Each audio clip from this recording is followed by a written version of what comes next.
Alors bonsoir à tous.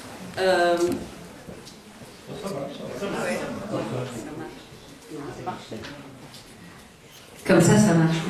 C'est trop. Bonsoir à tous. Donc, pour ceux qui ne me connaissent pas, mon nom est Julie De Groot. Je suis députée et chef de groupe au Parlement de la Fédération Wallonie-Bruxelles. Nouveau terme pour désigner le Parlement de la communauté française. Et ici, on se voit pour un sujet d'actualité sur l'actualité, puisque au Parlement de la communauté française, on a eu mercredi dernier la clôture de ce qu'on a appelé les États généraux des médias et de l'information.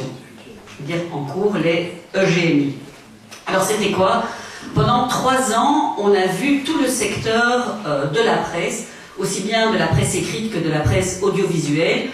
Ça a été toute une série d'auditions, parfois longues, parfois laborieuses, et parfois des sérieuses engueulades. La dernière en particulier, je pense que tu étais assez bien la cible, Jean-François. Voilà. Et donc, ça a été, comme on peut s'attendre quand on parle de la presse et des médias, ça a été des soirées des après-midi, des matinées, des journées assez animées. Et voilà, je me disais que c'était intéressant d'ouvrir ce débat en dehors du cénacle de l'hémicycle des parlementaires et d'avoir ce débat ici ce soir porté par 2 VIP du monde des médias. Alors, c'est quoi la question de fond? On la connaît bien. Les médias sont dans une mutation tout à fait profonde. On peut dire peut-être la mutation la plus profonde de son histoire. Mais quand on dit ça, on le pense de façon peut-être parfois un peu superficielle. Ah oui, c'est vrai, on est dans une mutation profonde et une accélération de cette mutation. Cette mutation, elle entraîne vraiment une différence dans le système de production qu'on fait. Moi, je me souviens que j'avais organisé un jour la visite des presses de la Libre. Maintenant, on peut faire la visite de l'ordinateur du rédacteur en chef de la Libre BE. Voilà, c'est un petit peu différent en termes de volume. Donc, un changement dans le système de production, et donc de façon économique, ça a évidemment des répercussions économiques assez fondamentales. Un changement dans le système de consommation. La consommation, elle est différente, c'est vrai. Est-ce qu'on va encore acheter son journal chez son petit libraire, ou est-ce qu'on est online et on demande un abonnement online, etc. Et un changement, évidemment, dans le système de communication. Et donc, qu'est-ce que ça affecte en termes de questions qui sont posées?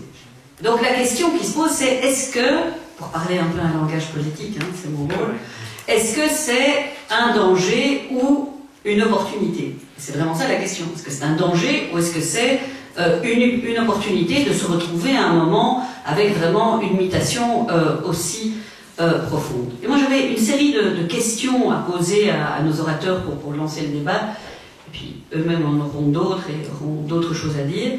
C'était de se poser la question 1, est-ce que la presse est en danger? Maintenant, au fond, est-ce que la presse se porte bien ou se porte mal?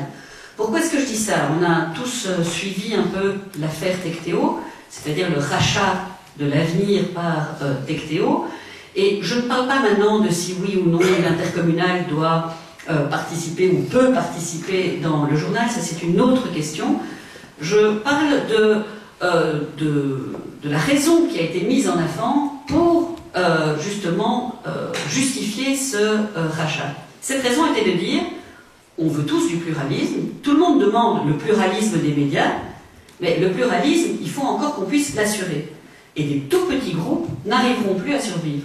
C'est aussi simple que ça. Quand vous entendez les gens justement de l'avenir, de la Libre, etc.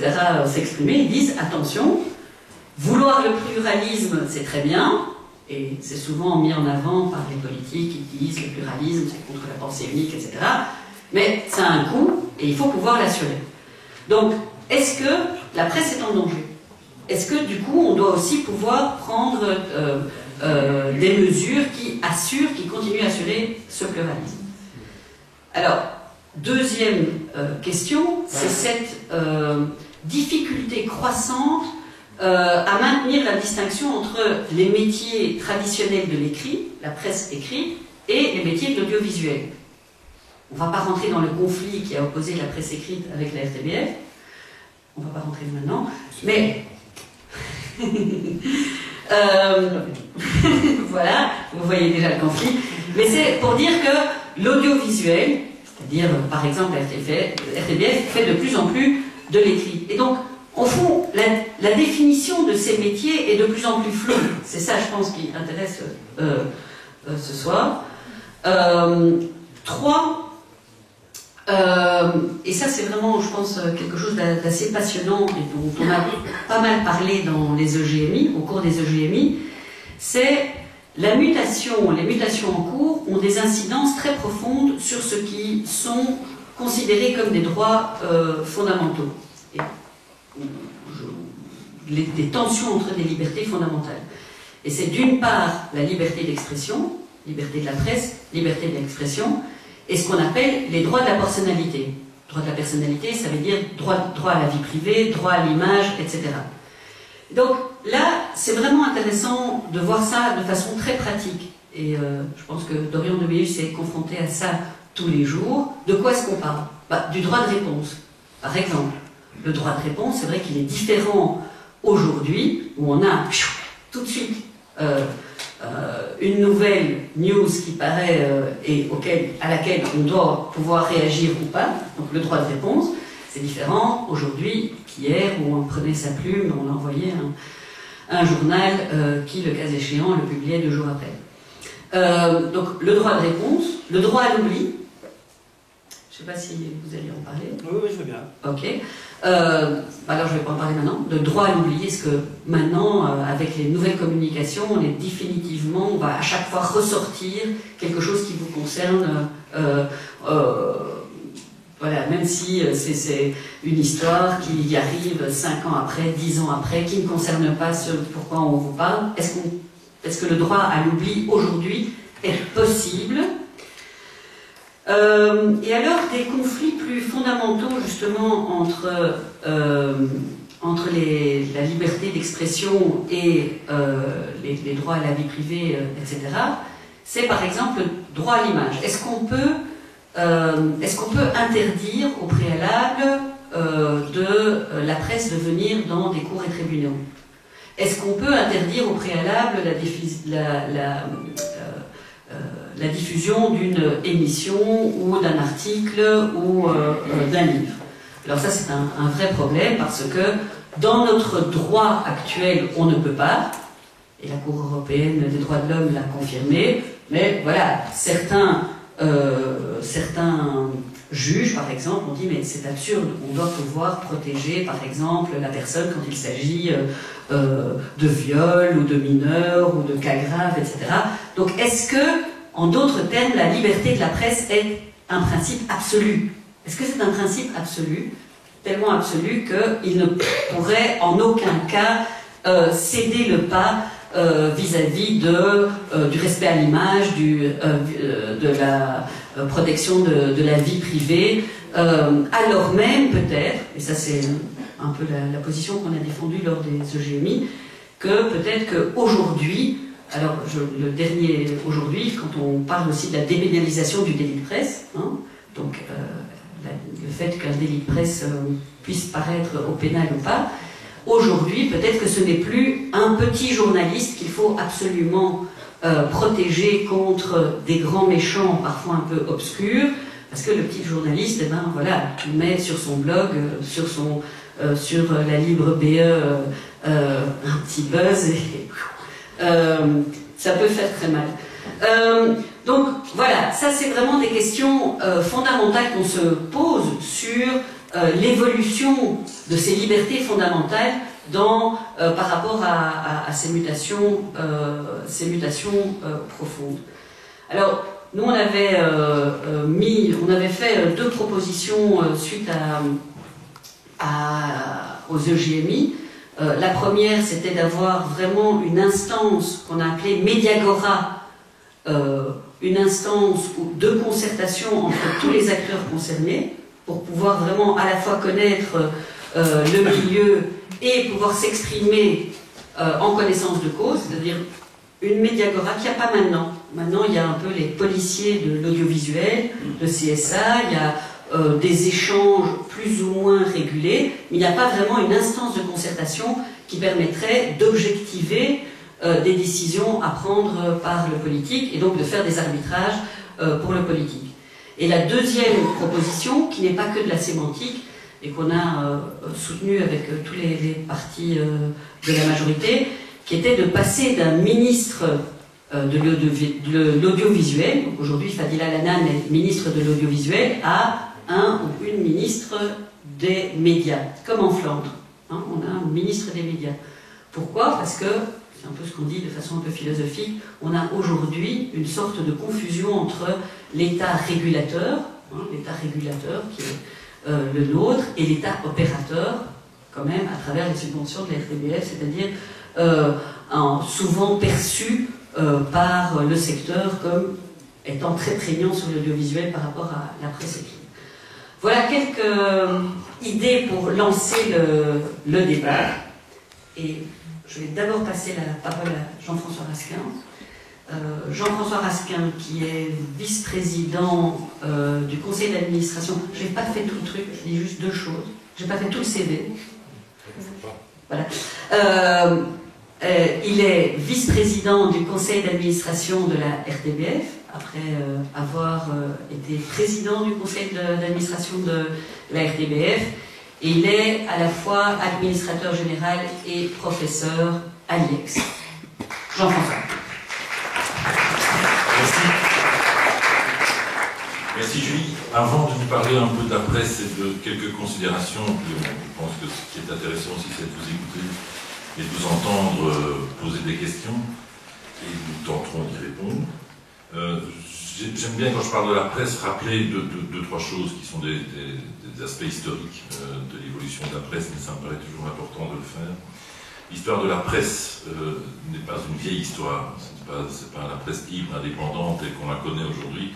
C'est une histoire assez récente, puisqu'elle est née des révolutions, des Lumières, des évolutions démocratiques au cours du XIXe siècle. C'est pas quelque chose qui date de très très très longtemps. Et que l'âge d'or de la presse écrite, au fond, c'est situé entre 1880 et 1914. Donc c'est très très court. En fait, la grande période de la presse écrite, c'est 1880-1914. Après, la presse écrite a connu toute une série de nouveautés technologiques comme la radio, puis la télévision et l'Internet. Et elle a chaque fois dû se renouveler, chaque fois dû se restructurer, chaque fois dû trouver d'autres manières, d'autres modèles qu'il fallait inventer pour pouvoir perdurer. La presse, dans les années, dans les âges d'or, c'était tout. On attendait toute la presse, elle nous donnait l'information, elle nous donnait un écho du bruit du monde et nous aidait à le décrypter. La presse était engagée politiquement, de manière idéologique, très fermement, très fortement. La presse, c'était aussi une manière d'approcher la littérature. Dumas, des Balzac et d'autres ont publié des romans dans la presse. La presse, c'était aussi une manière de s'approprier aussi le social. C'était une manière de s'intégrer aussi dans la société. Je me souviens, je ne me souviens pas, mais au début du 19e siècle, du 20e siècle, c'est pas aussi vieux, mais au début du 20e siècle, les journaux américains, il y avait des pages entières qui aidaient les immigrants qui arrivaient sur le sol américain à s'intégrer. Donc on leur disait comment il fallait se comporter, quels étaient les modes vestimentaires qu'il fallait avoir, qu'il fallait adopter pour pouvoir s'intégrer dans la nouvelle société dans laquelle ils arrivaient. La presse a été aussi une manière de populariser, de rendre, effectivement, de professionnaliser le sport, de le développer. Du début aussi du XXe siècle, la presse a suivi toute une série d'événements sportifs. Et donc la presse a eu un rôle extraordinairement émancipateur, mais extraordinairement politique aussi. On oublie toujours ça aujourd'hui. On a une presse qui est relativement aseptisée, quelque part, qui ne prend pas beaucoup de position, qui ne s'engage pas. Or, il y a encore une vingtaine d'années, une trentaine d'années, chaque titre que nous avions ici en Wallonie avait une couleur politique, défendait quelque chose. La Libre, c'était plutôt catholique conservateur, vers l'avenir, c'était catholique rural. Le Peuple, c'était l'officine du Parti Socialiste. Le Drapeau Rouge était communiste. Bref, chaque titre, on savait exactement ce qu'on allait chercher.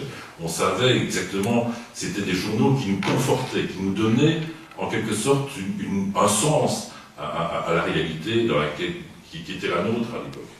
Alors on pouvait ne pas être d'accord, on pouvait discuter aussi, je me souviens du Drapeau Rouge qui ouvrait d'ailleurs ces titres, ces colonnes à la Béringlet, parce qu'ils avaient envie d'avoir aussi un autre écho que l'écho qui était dominant à cette époque-là. Donc l'arrivée de la radio, puis de la télévision et de l'Internet ont remis en question les modèles existants. Alors, la disparition de beaucoup de titres, l'érosion du lectorat, par la concurrence de médias disponibles, gratuits d'ailleurs pour la plupart, inquiète évidemment les professionnels, non pas les techniciens, les journalistes, les hommes d'affaires, mais tout l'ensemble des professionnels, et le monde aussi civil, la société civile qui s'inquiète évidemment de la disparition de ces titres-là. Mais où va-t-on? Dans quel univers médiatique se dirige-t-on? Faut-il donc dès lors, comme disait Julie, craindre quelque part pour l'avenir? Alors, quelques considérations sur l'actualité, sur la presse d'aujourd'hui. Premier constat, c'est que le rapport aujourd'hui, surtout dans les jeunes générations, mais les jeunes générations sont de moins en moins jeunes, donc et les jeunes générations, le rapport à l'écrit et à la lecture s'est complètement modifié. Nous assistons à un changement de paradigme profond lié au développement technologique et au comportement induit. Pas besoin, évidemment, ceux qui sont parents aujourd'hui, pas besoin d'expliquer la difficulté que nous avons tous avec nos jeunes d'entretenir, de les pousser à la lecture, de les pousser à l'écriture. Ils sont aujourd'hui sur des tablettes, ils sont aujourd'hui sur des téléphones portables, des smartphones, ils sont aujourd'hui sur Internet. Ils écrivent pratiquement comme on parle, ils écrivent de manière phonétique. Le professeur de français s'arrache les cheveux avec l'orthographe et la grammaire et la syntaxe. Donc, c'est dire si la manière dont on appréhende aujourd'hui l'écriture et la lecture sont complètement, radicalement modifiées, et je ne pense pas que demain ça va changer grand-chose, ça va changer beaucoup de choses. Je pense qu'on est sur un train qui va perdurer. Deuxième considération, c'est que je m'aperçois aussi dans le monde entier, pas ici en Belgique, mais que les patrons de presse, je pense comme Henri Raymond par exemple, ou Job Witzer, ou Boeuf-Méry, c'était des hommes de presse. Donc les patrons de presse étaient d'abord des hommes de presse. Aujourd'hui, les patrons de presse sont des capitalistes, des financiers, des hommes d'affaires, qui ont une autre logique, qui ont une autre culture de ce qu'est la presse et ce que doit être une entreprise de presse. Vous savez, le dernier exemple, c'est le patron d'Amazon qui achète le Washington Post, donc Jeff Bezos qui achète le Washington Post. Il propose évidemment cette opération à ses actionnaires d'Amazon. Les actionnaires d'Amazon qui disent « on va acheter un truc qui est en train de perdre de l'argent. Non, si tu veux l'acheter, tu l'achètes sur ta cassette personnelle. » C'est ce qu'il a fait d'ailleurs. Et puis quand on lui a demandé « mais enfin, vous achetez le Washington Post, il perd de l'argent, qu'est-ce que vous avez ?» Il dit, mais je n'achète pas une affaire, j'achète de l'influence.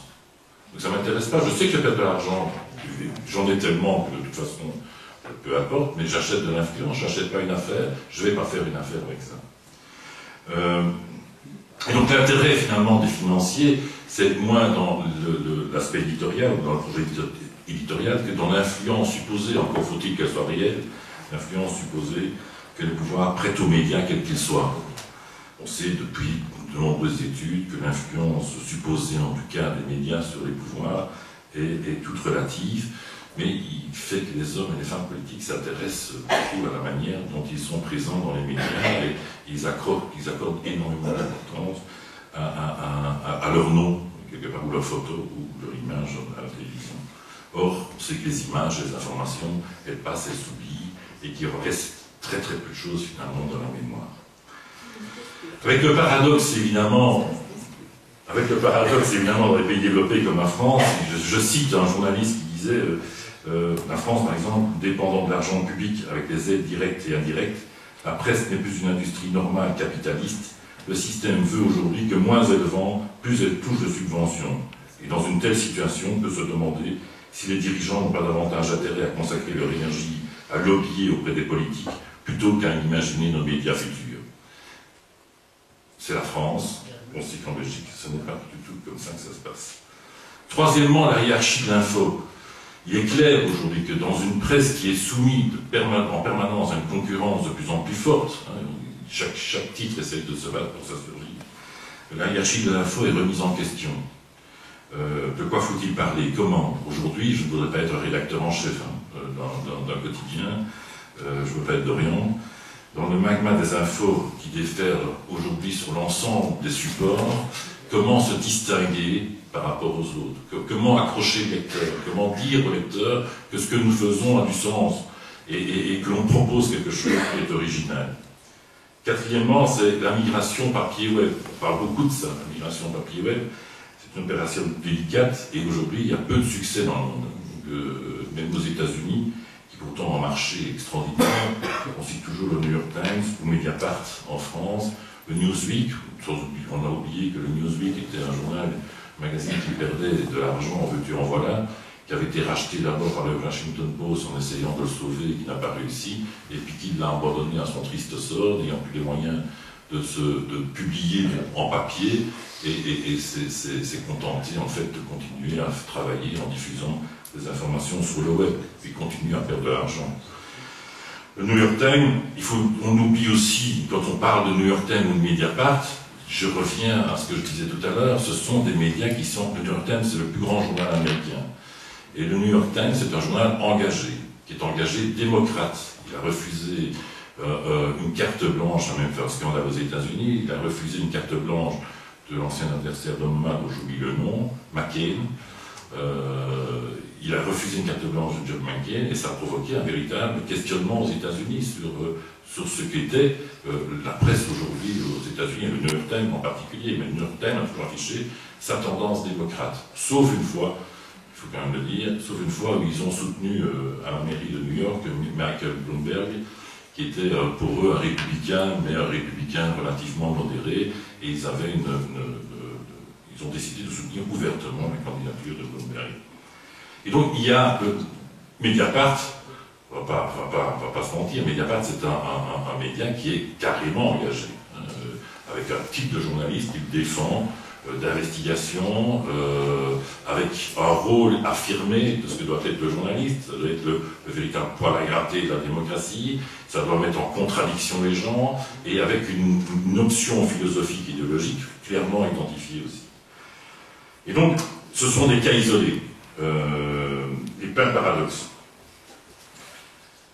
Cinquièmement, c'est la consommation médiatique. Il y a une évolution de la consommation médiatique que l'on constate évidemment chacun. En chute libre sur les médias traditionnels, la consommation médiatique est relativement chaotique sur les autres médias aujourd'hui. C'est-à-dire que les jeunes générations qui sont habituées aux nouveaux supports ne se complaisent pas du tout sur les signes d'infos. Donc ils reçoivent un paquet d'infos, quelle que soit l'origine d'ailleurs, et ils ne se soucient pas ni de la marque, en quelque sorte, c'est-à-dire ni du titre, et privilégient davantage le gratuit que le payant. Donc ils sont dans une culture du gratuit. Moi j'ai eu des enfants, je ne devrais pas le dire, mais j'ai eu des enfants qui ont téléchargé des films, qui ont téléchargé de la musique gratuitement sur des sites que l'on trouve facilement d'ailleurs sur Internet. Ils ne voient pas la raison aujourd'hui de payer pour avoir du contenu sur le web. Et donc il y a un problème effectivement de culture, d'éducation aux médias, du rôle de chacun à privilégier, à développer en tout cas, et à mon sens, dès le plus jeune âge. Et puis enfin, sixièmement, comme le rappelait Jean-François Kahn dans une magnifique interview de Dorian de samedi, et dans son dernier ouvrage, il y a un véritable problème d'uniformisation culturelle et médiatique qui est un véritable fléau aujourd'hui pour les libertés fondamentales. Qu'est-ce qui différencie aujourd'hui la plupart des titres? Quelle est leur ligne éditoriale? Alors parfois c'est le contenu, parfois c'est un scoop, dont on peut se demander aussi très souvent quelle est l'utilité de ce scoop. Est-ce qu'il est aussi important que la presse veut bien nous le dire? Est-ce qu'il est aussi fondamental pour comprendre, pour décrypter le monde? Pas sûr, évidemment.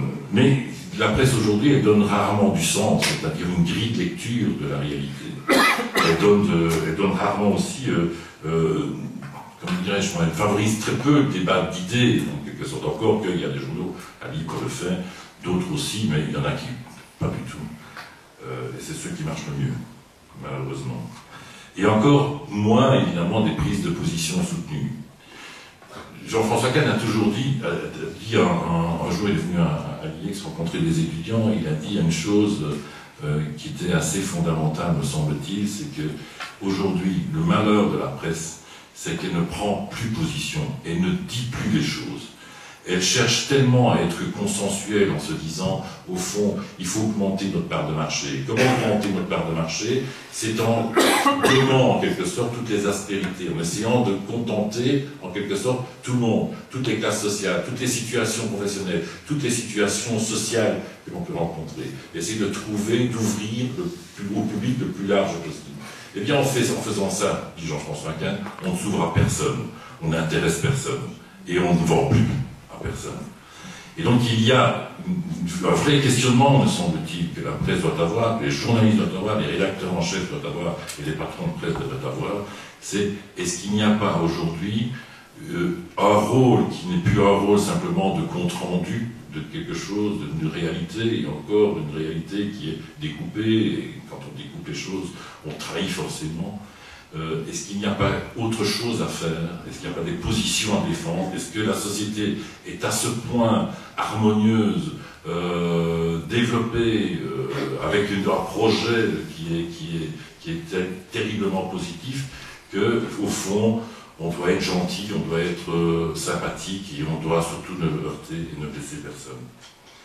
Donc je pense que, pour terminer, avant de passer la parole à Dorian, je pense qu'il y a un vrai travail à faire, si j'avais en tout cas une recommandation politique, c'est de vraiment travailler sur le problème de la citoyenneté, le problème de l'éducation média.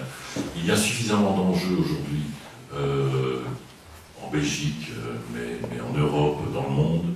Il y a suffisamment d'enjeux qui sont des enjeux vitaux, brutaux aussi, qui questionnent notre avenir et l'avenir même de l'humanité de manière générale, que l'éducation médiale, le goût de l'apprentissage, le goût de savoir, le goût de s'informer est quelque chose que l'on doit pouvoir donner, transmettre à ses enfants dès le plus jeune âge, et que ce soit à l'école ou que ce soit dans les familles. Nous sommes une génération, je suis d'une génération, mes parents ont connu la guerre, évidemment, et ce qu'ils ont fait, c'est nous transmettre leurs peurs et leurs angoisses que quelque chose leur vienne, et comme un goût de la chose politique, un goût de la chose publique. Aujourd'hui, mais nos enfants sont nés pas avec ce souvenir-là, et pas avec ces peurs et ces angoisses, mais plutôt avec une génération de gens relativement sereins. Comment les intéresser aujourd'hui dans un monde qui, vu de l'enfance, est relativement paisible et relativement, comment dirais-je, peu finalement angoissant? Comment transmettre ça? Comment transmettre l'intérêt à l'autre, l'intérêt aux autres, l'intérêt à la chose publique, à la politique, à ce qui se passe à côté de chez soi, et comment le comprendre, comment le lire et comment l'analyser? Je pense que c'est vraiment le rôle de l'éducation. Merci. Merci.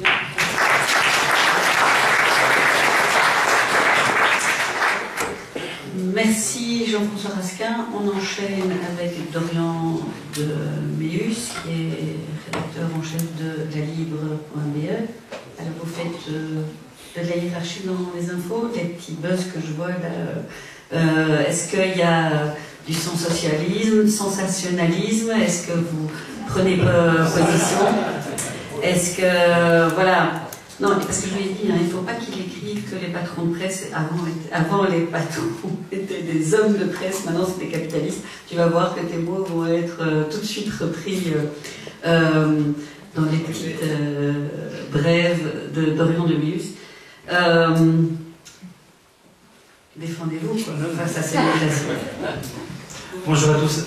Je vais aborder, j'ai préparé une toute petite présentation. L'idée n'est pas de faire une présentation compliquée, mais d'assurer de parcourir des notions qui sont parfois méconnues du grand public. Et à mon avis, il est important d'avoir certains repères. Alors ici, c'est pas du tout une publicité personnelle, c'est juste pour que vous puissiez comprendre dans quelle pièce on joue, dans quel contexte de travail on fonctionne. Donc moi, je travaille pour la Libre.be.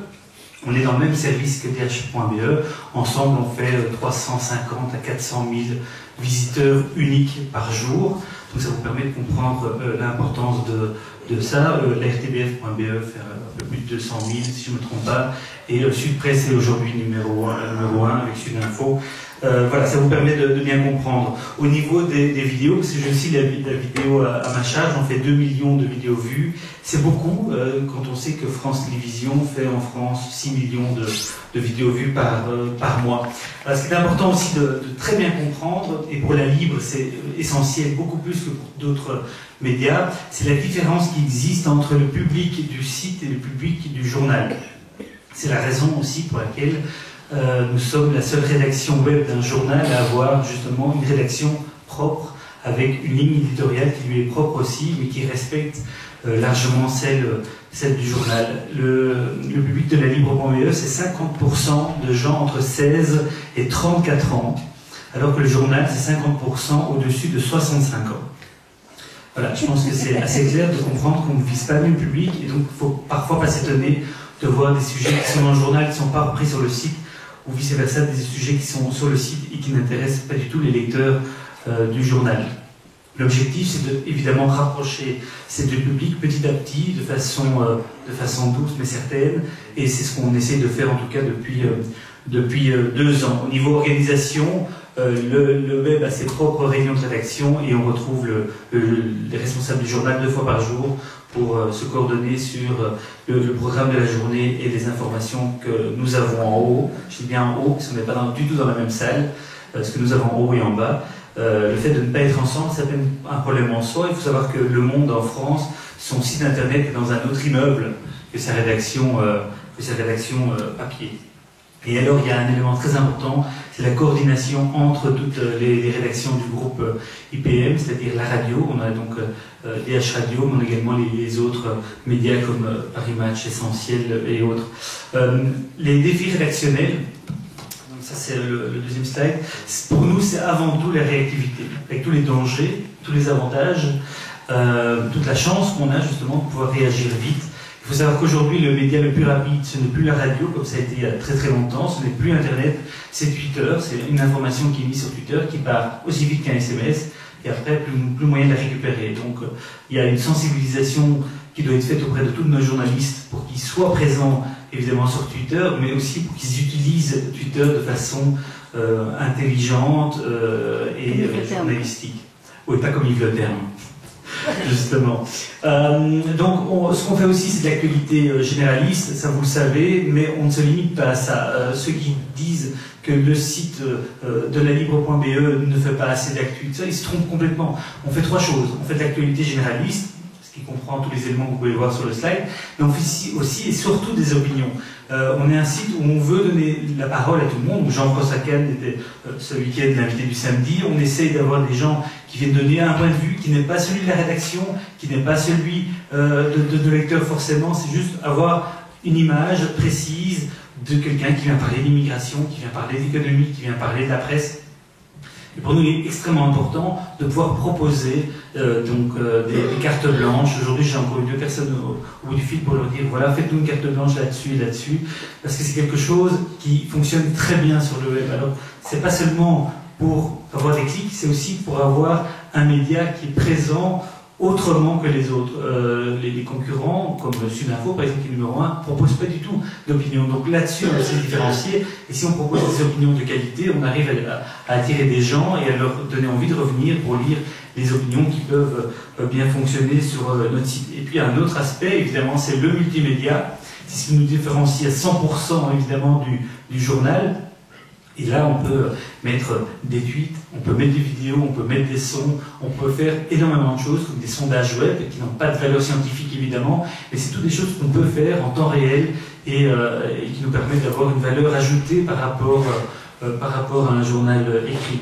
Les évolutions techniques, c'est juste pour que vous soyez conscient de la difficulté qu'il y a parfois à s'adapter. Chaque fois qu'il y a un nouveau téléphone qui sort, chaque fois qu'il y a un nouveau système d'exploitation Internet, c'est tout un chamboulement qui doit être fait au niveau technique et ça crée des bugs, ça crée parfois des problèmes techniques, ça crée des changements d'attitude auprès des journalistes, la façon de travailler une info. Et il faut être conscient que tous les appareils différents qui permettent de venir sur Internet, que ce soit des tablettes, des ordinateurs ou des téléphones, ce sont des enjeux très très importants pour les rédactions en ligne et ça représente un coût également très important. Et puis l'enjeu que vous connaissez tous, qui est celui de la modération des commentaires, qu'on a pris, nous, à bras-le-corps depuis quelques mois, en externalisant ça va commencer d'ici quelques semaines, et ça c'est un enjeu très très délicat, parce que ça reprend la difficulté de la liberté d'expression d'un côté, on veut que les gens puissent s'exprimer, alors aujourd'hui on le permet de façon anonyme, on a décidé de poursuivre en tout cas cette stratégie si dans les mois qui viennent, on peut évidemment revenir là-dessus, mais l'idée c'est de dire que les gens ont le droit d'exprimer des opinions sans être forcément connus. Ça peut être le cas de personnalités qui sont dans les médias sans forcément l'avoir voulu, ça peut être le cas de chefs d'entreprise, d'universitaires qui veulent parfois donner leurs opinions sur des sujets sans forcément être reconnus. Là où il faut que vous soyez tout à fait conscient de la chose, c'est que nous on sait qui fait les commentaires sur le site, et je peux vous dire que ce n'est pas l'image qu'on a, ce ne sont pas des jeunes qui n'ont rien à foutre de toute la journée, des gens qui ont envie de se lâcher contre le monde politique en particulier, qui est souvent la principale victime. Oui. Quand même assez fort. Hein. Oui, très fort, très fort, et parfois c'est vrai qu'on a tendance à laisser passer en fait. Passer. Oui, ça c'est vrai. Ouais. Il y a des limites, hein. La diffamation et les attaques personnelles sont pas... Mais parfois c'est vrai que c'est difficile de dire exactement où l'on est. Donc ça c'est quelque chose qu'on a décidé de prendre à bras-le-corps, mais c'est extrêmement important parce qu'on est le seul média, support médiatique, à pouvoir proposer cette interactivité entre un sujet qu'on publie et les réactions. Il faut savoir que quand vous mettez une opinion comme il y a un édito en ligne, se faire flinguer par 200 personnes juste après, c'est pas forcément quelque chose que vous avez envie de faire. Donc on ne le fait pas pour le plaisir. On ne le fait pas non plus pour les pages vues, parce qu'on a des systèmes beaucoup plus efficaces comme des galeries photos pour faire des pages vues, que le système de la modération qui demande beaucoup de temps, beaucoup d'énergie et donc beaucoup d'argent pour un groupe de presse. Je vais passer aux quelques défis économiques. En tout cas, pour les .be, c'était d'être présent sur Internet et de redresser la barre. Il faut savoir qu'il y a 2 ans, on était encore très bas, on avait un site Internet qui baissait alors que tous les autres augmentaient. On a totalement changé la donne, on est maintenant au double il y a 2 ans, et c'est dû justement au fait d'assumer le fait de mettre des opinions et d'être différent du journal. Avant, on n'assumait pas vraiment, et donc on était toujours un peu à côté de la plaque. On n'était pas vraiment dans le multimédia, on n'était pas vraiment dans la polémique, on les relatait sans véritable engagement. La monétisation et la rentabilité des sites internet est très problématique. Aujourd'hui, il faut savoir que les sites internet, en tout cas le nôtre, n'est pas un site rentable. Et donc, évidemment, si on veut que les sites internet deviennent, quelque part, comme disait Jean-François, la suite du papier, il faut retravailler ce système complètement. C'est une des raisons pour lesquelles on va passer à un système premium, c'est-à-dire que certains articles à valeur ajoutée, qui ne sont pas des dépêches, vont passer dans une zone payante, comme c'est déjà le cas pour pas mal de journaux, pendant le soir par exemple. Et il s'agira d'un forfait pas très cher. Enfin voilà, il y a plusieurs mécanismes évidemment. Vous pouvez payer par article, vous pouvez payer à partir du 10e article que vous consultez, ou tout simplement mettre les articles avec une valeur ajoutée dans la zone payante. C'est cela qu'on a décidé. Mais il faut savoir que l'ensemble des publicités de tous les moyens de monétisation des sites internet aujourd'hui représentent seulement un tiers, si ça fonctionne bien, un tiers de ce que peut rapporter un journal papier. Donc les recettes sont très très faibles, et donc ça explique aussi pourquoi les rédactions des sites internet sont moins importantes que les autres. Le lancement des H-Radio fait partie totalement du défi économique, parce que la radio, c'est le média qui est le plus rentable aujourd'hui. C'est là où la publicité vient le plus facilement et rapporte le plus par personne qui l'écoute. On a également d'autres problèmes comme la valorisation des droits d'auteur et le respect des droits d'auteur. Et puis un groupe comme le nôtre, en tout cas, a décidé de s'attaquer à d'autres éléments, en d'autres termes, tout ce qui est paris sportif, immobilier, tout ça. Pourquoi? Tout simplement partir de la logique. Si on a du monde qui vient sur le site, on peut profiter de ce monde comme rampe de lancement pour lancer d'autres types d'activités et pour sauver quelque part le business model d'un groupe de presse comme le nôtre. La crise de la presse, on a déjà largement parlé, mais ce qu'il faut savoir évidemment, Julie l'a dit, ce qu'on vit aujourd'hui est une révolution, c'est pas un terme galvaudé, c'est vraiment une révolution très importante pour la presse, qui est donc numérique. C'est un changement de modèle qui est radical dans la façon de travailler, parce qu'on demande à des vieux journalistes parfois de prendre des vidéos, d'envoyer des tweets, de nous appeler quand ils ont une grande info. Et je peux vous dire que pour des journalistes qui travaillent depuis 40-50 ans, c'est quelque chose de très très très difficile. Et ils ne comprennent pas pourquoi, et ça peut bien attendre demain, et l'information ne sera pas claire, etc., etc. Surtout avec des tweets, vous avez 140 signes par message. Donc il y a un changement de mentalité. Pour moi, le plus grand défi, il est avant tout mental. au niveau des rédactions. Je ne parle pas au niveau économique. C'est qu'il faut pas seulement dire je vais faire quelque chose pour le web, je vais faire quelque chose pour la version numérique du journal. Il faut tout simplement le faire et il faut que ça soit quelque chose de logique. Et donc il faut teaser sur des articles. Teaser, ça veut dire donc envoyer quelque chose avant pour valoriser votre article, etc. Les abonnements des journaux papier sont plutôt stables. C'est surtout dû à des offres promotionnelles qui sont proposées. Et la pub recule donc tant dans le papier que sur le web. C'est un paradoxe par rapport au fait que jamais l'information n'a été aussi consultée, que ce soit papier, internet, tablette, smartphone et autres. On a des gens qui le matin passent une demi-heure passer à travers tous les sites et ça pourrait donc rapporter un peu plus. Donc on arrive à un modèle où en tout cas pour les sites de journaux papier où le gratuit arrive à son terme et on passera dans un système différent avec une nouvelle organisation. Donc là on est dans le web premium, on est dans le slide d'après, avec une publication avancée. Ça veut dire quoi? Ça veut dire que les articles qui seront proposés le jeudi, vous pourrez les découvrir dès qu'ils ont été validés par les chefs de service le mercredi soir. Donc il y a vraiment un changement de mentalité aussi pour les journalistes de savoir que leur article qui est finalisé sera 2 minutes après sur Internet. Et donc ça permettra aux gens d'avoir les principales informations du jour déjà en temps réel avec l'analyse qu'il ne faudra plus attendre le lendemain, que vous aurez le jour même. C'est évidemment un changement d'organisation tant technique que mental, je le disais, très important. Les dangers qu'on a évidemment, c'est la concurrence privée, c'est les tarifs que peuvent proposer les autres, et c'est aussi la RTBF, on en parlait tout à l'heure, parce que la RTBF a donc des subsides, et il s'attaque non plus seulement à l'audiovisuel, mais aussi avec un site internet qui fonctionne très bien, je l'ai dit, plus de 200 000 visiteurs uniques par jour, et évidemment pour un groupe comme le nôtre qui n'a pas le soutien public d'une telle taille, ça peut évidemment poser problème, et ça a même soulevé pas mal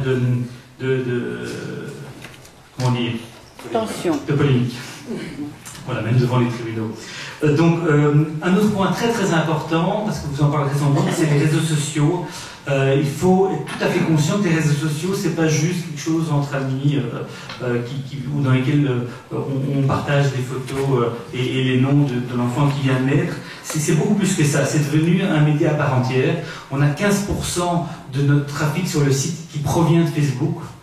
15%, donc ce n'est pas seulement via notre page Facebook, c'est l'ensemble des messages qui sont véhiculés, partagés, commentés, likés. Et il faut savoir aussi que ce que ça signifie concrètement, signifie que Facebook est devenu un moyen d'information pour énormément de jeunes.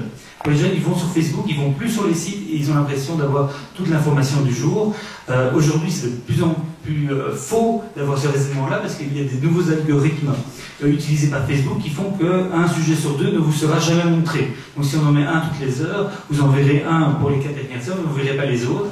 Et donc ça veut dire que vous avez une idée totalement fausse de l'information. Pourtant, ça reste pour beaucoup de jeunes, en tout cas, un moyen d'information et le média, et ils vont donc passer via leur Facebook d'un site à un autre. L'interactivité avec les internautes est aussi très importante. On a évidemment des personnes qui sont responsables des réseaux sociaux, que ce soit Twitter, Facebook ou les autres, pour avoir les remarques. Ça peut être une faute d'orthographe, ça peut être une erreur déontologique, ça peut être une photo qui n'est pas la bonne, on s'est trompé de personne. Et donc on réagit très très vite et généralement on répond dans les quelques minutes qui suivent pour le faire. Twitter, et là il faut dire merci à l'RTBF, parce que je pense que sans leurs émissions style The Voice ou autre, Twitter n'aurait pas connu le bond qu'il a connu. En 2 ans, moi j'ai vu pour la Libre, Twitter passer de 0,24% de son trafic à 5% aujourd'hui. C'est phénoménal. Donc si vous faites le calcul, 5% pour Twitter, 15% pour Facebook, on a 20% des gens qui arrivent via les réseaux sociaux, on a 40% des gens qui arrivent via Google, parce que pour beaucoup de gens, l'URL, la Libre, on ne le met pas en haut, on le met directement dans Google, puis après on clique sur le lien vers Google. Donc vous avez 60% des gens qui viennent via ces biais-là, donc c'est quand même assez important. Julie m'a demandé, Madame de Gros, m'a demandé de parler un tout petit peu de déontologie et de respect de la vie privée. Donc je vais essayer d'être assez bref. Il faut juste savoir que nous avons un code de déontologie journalistique qui a été revu après des années, qui vient de sortir, qui est encore tout chaud, et dans lequel il y a énormément de notions web, ce qui n'était pas le cas avant. Donc ça veut dire, et ce qu'on disait tout à l'heure, la liberté à l'image, le droit à l'image plutôt, mais également les réactions sur les forums, et autres, le respect des sources, le plagiat entre sites internet. Il faut savoir que c'est quelque chose qui est extrêmement répandu et il y a énormément de rédactions qui ne se gênent pas pour piquer des informations sans jamais vous citer, et ça c'est quelque chose qui est vraiment problématique. On essaie en tout cas de sensibiliser les autres rédacteurs en chef et les autres patrons de presse à ces problèmes, la vérification évidemment des rumeurs et le fait de contacter une personne qui est mise en cause.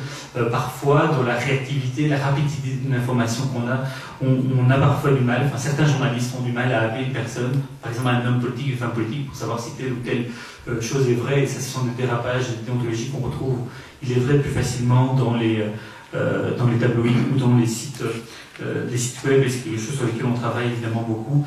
Pareil pour les droits de réponse et les correctifs. Les droits de réponse, je vais juste en dire un mot. Le droit de réponse sur Internet en tant que tel n'existe pas. Aujourd'hui, il n'y a pas de législation pour nous dire comment on doit gérer un droit de réponse ou autre. Alors, qu'est-ce qu'on fait quand on a des demandes de droit de réponse? Souvent, les rédactions réagissent par rapport à la situation. C'est-à-dire, ils voient que c'est Ryanair. Ryanair est un spécialiste pour demander des droits de réponse sur les articles qui le mettent à mal. Et ben, on regarde la situation et on se dit ok, on a dérapé et on met assez vite, on a dérapé, on n'a pas été assez précis, on n'a pas pris les nuances nécessaires, on met un droit de réponse assez vite sur le site. Mais pour certains sites, le fait de mettre un droit de réponse, c'est vite mettre un article correctif sur le site, prendre un print screen, envoyer à l'avocat de la personne et l'article disparaît sur un site. Vous avez peut-être une ou deux personnes qui l'ont vu, et puis ça se limite à ça. Donc il y a un vrai problème du droit de réponse sur Internet qui doit être un peu comme le papier, c'est-à-dire lui donner la même visibilité que le papier original, à la même place, la même durée. Donc voilà, tout ça peut évidemment se discuter, parce que sur Internet c'est plus compliqué à vérifier si le droit de réponse a été fait correctement, mais aujourd'hui il n'existe pas. Donc ça c'est un point qui me semble quand même important. Pour le respect de la vie privée, je vous prends juste le cas Hollande, Trierweiler. Si vous avez d'autres cas à soumettre, je réponds avec plaisir. Mais ça c'est vraiment, c'est le respect de la vie privée. C'est vraiment un cas d'école pour moi très important. Le jeudi soir, coup de téléphone, 23h, Dorian, demain, il y a 8 pages dans Closer sur une affaire privée qui concernerait François Hollande. Qu'est-ce qu'on fait? On attend demain, on ne va pas faire un papier sur quelque chose qu'on n'a pas vu et dont des rumeurs disent qu'il y aurait quelque chose. Donc on attend le lendemain matin, 6h du matin, coup de téléphone, Dorian, c'est bien François Hollande, 8 pages, il y a des photos, qu'est-ce qu'on fait? Écoutez, c'est la vie privée. Le président a été pris en photo à un moment donné. On va sur la Libre, on va pas en parler. DH avait déjà fait sa manchette. Et sur la Libre, si c'est le président, c'est Closer. Closer n'est pas non plus une source fiable pour nous. On ne reconnaît même pas qui est sous le casque. On le voit après devant un Porsche. Les chaussettes. Oui, les chaussettes et les chaussures. Donc c'était un peu délicat. Le temps d'arriver à la rédaction, 7h30. Dorian, il y a une dépêche de l'AFP. Ah bah, tout de suite, ça change tout. Qu'est-ce qu'elle dit, la dépêche? Et bien, François Hollande a réagi. Tout de suite, on passe en manchette. Manchette, c'est la une. Donc, quelque chose qu'on avait décidé de ne pas mettre, 5 minutes après ou 10 minutes après, on décide d'en faire la une.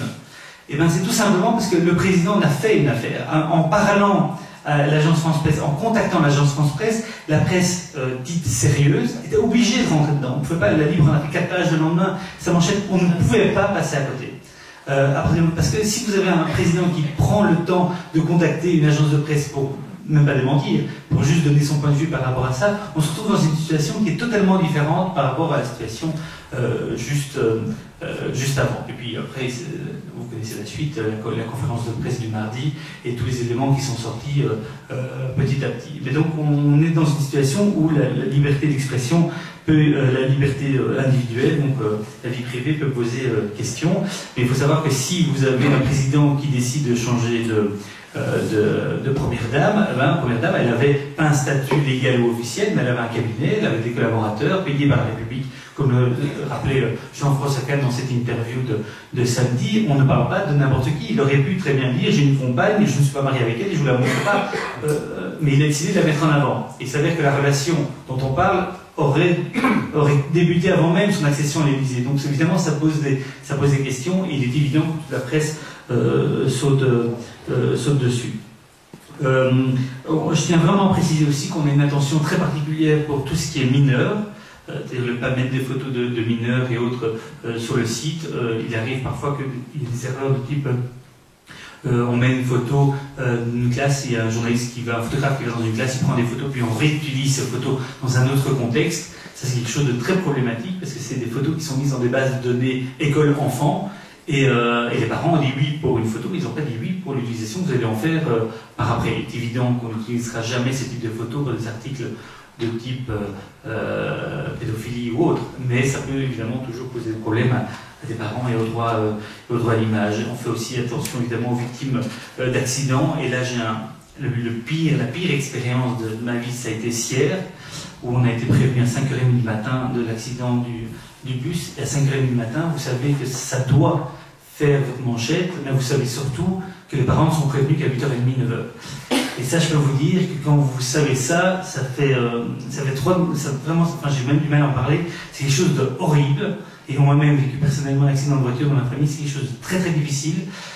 C'est le pire jour de ma carrière, mais vous avez un droit, une obligation d'en parler, d'autant que le ministre des Affaires étrangères en avait fait déjà un communiqué également. Donc vous êtes dans une obligation de parler de quelque chose, vous pouvez juste vous limiter à ne pas donner les noms, mais vous savez que les parents vont être avertis après vous finalement, et ce jour-là, je peux vous dire qu'on aurait aimé faire un autre métier.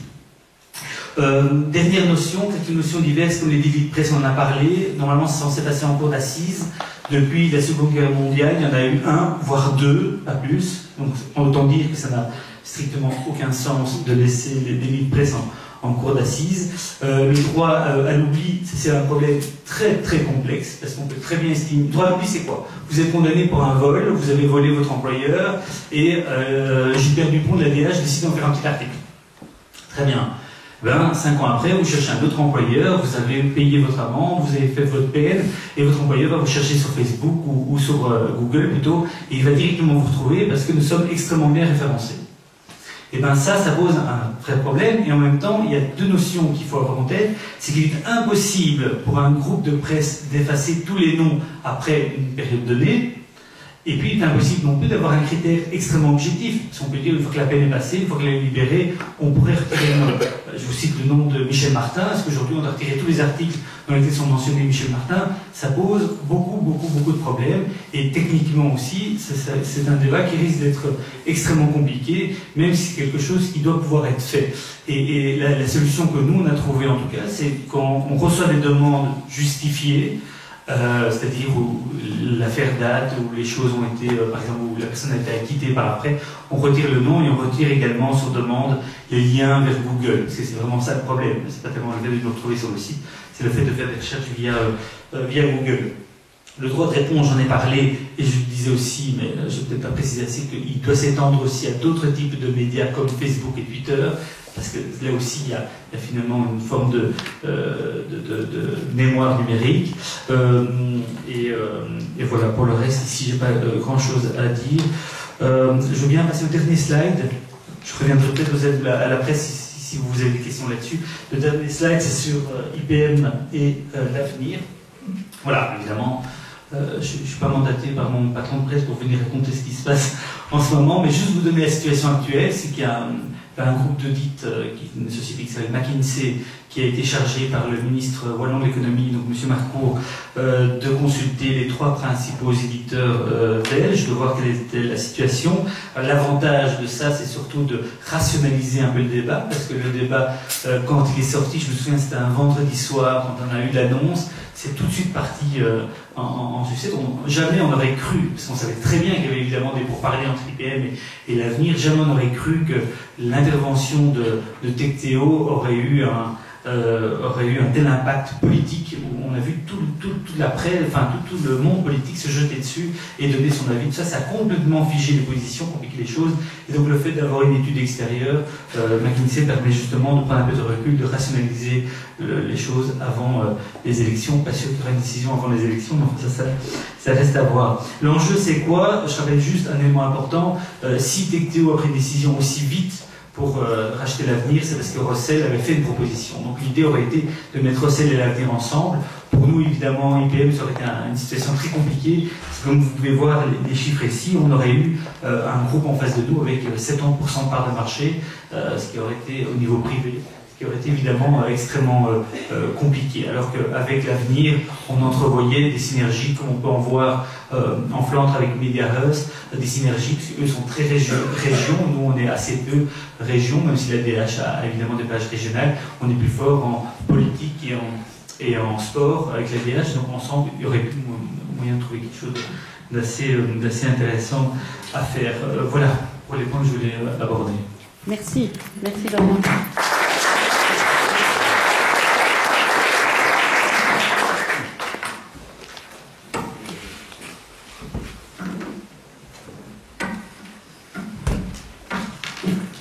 Un grand merci pour ces deux exposés directs et complets. Alors, le débat est lancé. Je crois qu'il y aura pas mal de gens qui auront quelque chose à dire. Allez-y.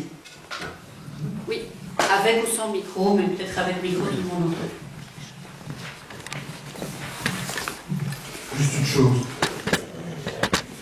Quand un journal invente quelque chose, comment on fait pour qu'il garde la primeur, si je peux dire? Si tout le monde peut copier, il ne peut jamais se distinguer. Enfin, je ne sais pas si vous avez... Comme une appli, quoi. Une appli qu'on sort, elle est payante, et on ne peut pas la copier. Tandis que aux journaux, on a l'impression que quelqu'un invente un truc, tout le monde peut copier. Donc il n'y a pas moyen de sauvegarder son idée, si je peux dire. Il y a ça. Et puis aussi, plutôt que de faire gratuit ou payante, rétribuer les usagers, les utilisateurs.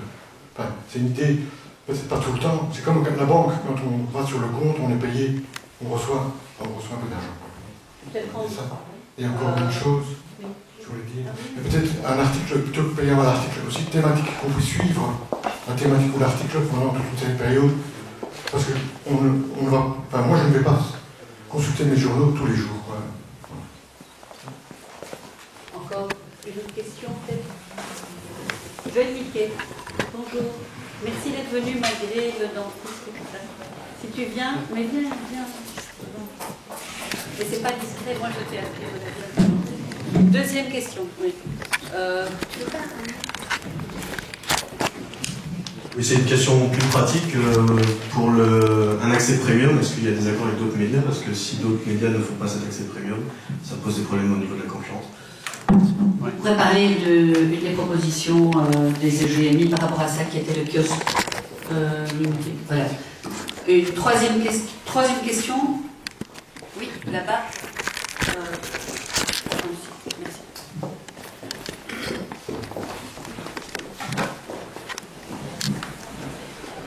Oui, j'ai entendu M. Raskin faire un appel vibrant à la fin pour plus de contenu. Dans la presse, c'est plus d'éducation, de perspectives peut-être historiques, culturelles. Et j'ai entendu M. Demeus parler surtout de contenu, d'argent, de part de marché, enfin de contenant plutôt, et pas de contenu. Et j'aimerais avoir sa position là-dessus. Est-ce que les nouveaux médias et les réseaux sociaux, l'Internet, qu'est-ce que ça lui inspire au niveau du contenu et par rapport à ce que Raskin disait? Voilà. Première. J'ai juste encore une question dans la même vague en fait, que monsieur. C'est plus justement, est-ce que le journalisme d'investigation est-il possible sur un site comme la Ligue.be qui doit toujours être dans l'immédiateté? Donc voilà, c'est un peu la même vague que monsieur.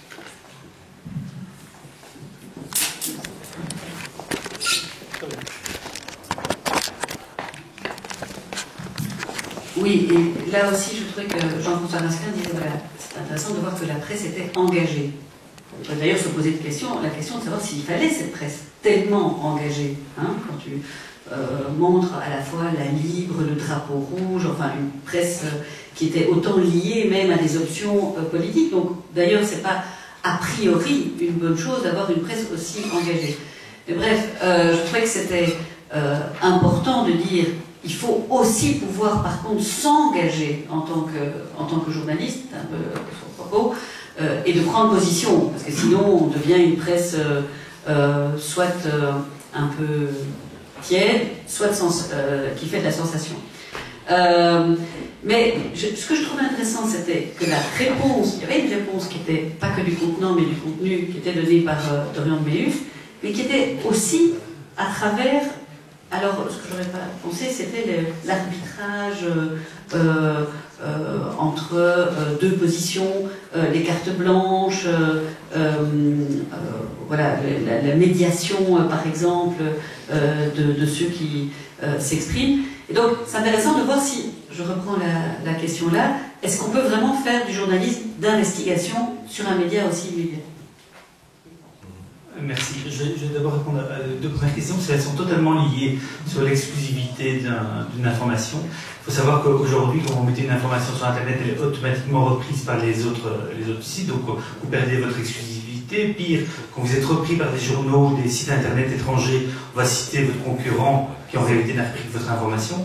Donc c'est quelque chose d'extrêmement frustrant. C'est arrivé avec Jean-François Cannes justement ce week-end, où un grand site français qui a plus de 2 millions d'internautes par jour a repris l'information en disant que c'était une info de l'ADH, alors qu'en fait l'info venait de la Libre.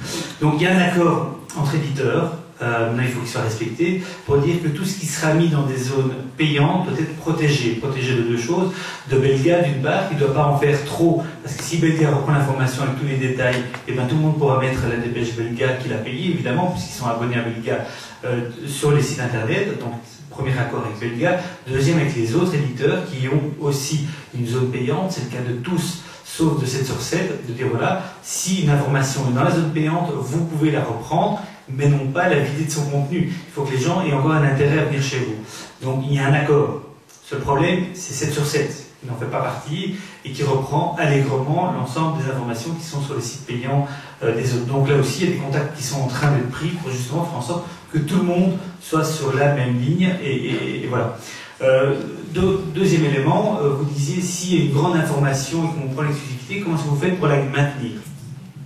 En général, quand vraiment on a une très grosse info, on prévoit déjà, si vous voyez, la diffusion en plusieurs étapes. On donne une première partie, au moment où les autres commencent, par exemple le lendemain, à reprendre l'information bien, vous sortez le deuxième élément. Et vous faites comme ça pendant 2-3 jours, et vous pouvez maintenir une exclusivité sur un gros sujet pendant 2-3 jours. Ça marche évidemment pas sur toutes les exclusivités, mais sur les exclusivités qui ont vraiment du poids, c'est quelque chose qui marche assez bien. C'est donc une technique éditoriale, si vous voulez, de brassage de l'information en différents éléments. Le journalisme d'investigation sur Internet, aujourd'hui, c'est impossible. C'est pas compliqué, on n'a pas les moyens. Autour de nous, je ne vous ai pas fait l'organigramme pour vous éviter ça, mais on n'a pas la structure pour se permettre ça. Par contre, si le payant réussit, et donc ça veut dire que si les journalistes des journaux papier comme la Libre ont de plus en plus de moyens pour être actifs sur le site internet, évidemment que ça sera possible. Donc c'est tout l'enjeu du payant, ça. L'Internet et le multimédia, les nouvelles plateformes, ont modifié complètement notre rapport au temps et au temps journalistique. Je prends un exemple. Lorsque le roi Baudouin refusait de signer la loi sur l'avortement, il y a eu donc la possibilité, vous vous rappelez, les plus anciens se souviennent évidemment de la manière dont ça s'est réglé. Ça s'est réglé avec le temps, avec une horloge chaque fois dans la tête du Premier ministre et du gouvernement. Il fallait aller le plus tard possible, annoncer les choses pour que les éditeurs, enfin la presse, soient sortis. C'est-à-dire qu'il n'y ait plus le temps pour la presse de revoir sa une et de revoir les pages intérieures. Et donc il y avait un contrôle sur la manière dont les journaux et les imprimeurs sortaient leurs titres, leur édition. Et c'est seulement à ce moment-là, quand on était sûr que les AMP étaient partis avec des paquets de journaux, que le gouvernement a décidé, a décrété l'impossibilité du roi de régner. Donc il n'y avait plus de possibilité pour la presse de revenir en arrière. Et donc il fallait que ce soit réglé dans la journée en plus. Donc il ne fallait pas que la presse puisse, en quelque sorte, se laisser aller et commencer à entretenir un débat autour de cette problématique-là. Aujourd'hui, avec Internet, il est impossible de faire ce qui a été fait à cette époque. Il aurait été impossible. La toile se serait déchaînée, les réseaux sociaux se seraient déchaînés. Il y aurait eu vraiment un problème, un mouvement, en quelque sorte, éventuellement citoyen, et des prises de position politiques qui n'auraient pas été celles qui ont été prises à l'époque. Donc notre rapport à la politique, notre rapport au temps, notre rapport à la chose publique, sont complètement modifiés avec l'arrivée de l'Internet et des réseaux sociaux. Il y avait une question.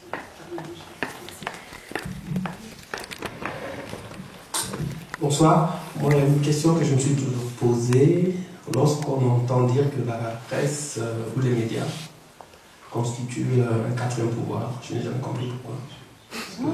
Je sais très bien qu'il y en a trois. Peut-être que ta voisine peut expliquer pourquoi elle le pense. Voilà. Voilà. Je serais bien rapide. On va lui passer la parole là-dessus, oui. Mais il y a d'autres questions là derrière. Voilà. Bonsoir. Ah oui. J'aurais une question Bien. plutôt pour M. Deméus, de par la nécessité de pluralisme à la RTBF. J'aurais aimé savoir, selon vous, comment le journaliste doit-il se positionner face à l'intérêt public et l'intérêt du public? Vous pouvez être plus précis? Donc, comment, à l'heure actuelle, est-ce qu'on doit plutôt favoriser l'un ou l'autre? Est-ce qu'on doit essayer de répondre à l'intérêt public ou à l'intérêt du public?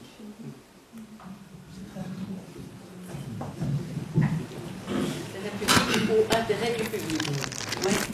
Bonsoir, Christophe Leclerc du média en ligne Euractiv, spécialisé sur les questions européennes. Je voudrais poser une question sur l'Europe et les médias belges. Vous me direz c'est un peu en marge du sujet, mais je vois plusieurs raisons de la poser. D'abord, la présidente de session ce soir a un grand background européen, puis prochainement au mois de mai les élections européennes. D'autre part, on est juste à côté du quartier européen. Et troisièmement, c'est mon activité. Moi, je suis un petit patron de presse, pas un grand capitaliste comme la dérive a été explicitée à la tribune. Ce que je remarque, c'est qu'en vous écoutant, j'apprends plein de choses. Et pourtant, ça fait 15 ans que je suis dans les médias, avec mon bureau à 2 pas d'ici. Et par ailleurs, je crois que dans la salle, qui connaît Euractiv? Quand même. Je croyais qu'il y aurait encore moins de mains qui se lèveraient. J'ai l'impression qu'il y a très peu d'échanges entre le monde des médias belges et l'Europe. Et pourtant, l'Europe, c'est probablement la première activité économique de Bruxelles. Comment ça se fait? Comment est-ce qu'on pourrait changer ça? Merci. Dernière question, là. Oui. Là-bas. Ah oui.